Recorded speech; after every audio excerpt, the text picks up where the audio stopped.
Kako u ragbiju, tako i u životu. Disciplina, timski rad i hrabrost na kraju uvijek pobjede. Zato budimo takvi i danas i ostanimo doma. Zbog onih koje voliš. Zbog onih koji tebe vole. Zbog toga što si savjestan i odgovoran.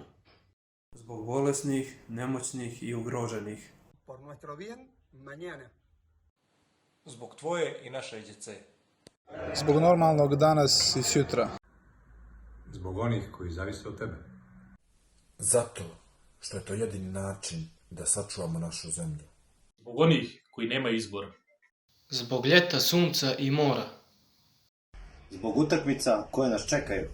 Zato što ovako zajedno pobjeđujemo. Zato što je to način da udružimo snage i pobjedimo nevidljivog neprijatelja. Ostanimo doma i pokažimo da smo jedan tim. Sačuvajmo jedni druge, igrajmo jedni za druge i pobjeda neće izostati ni u ovoj, veoma važnoj, životnoj utakmici.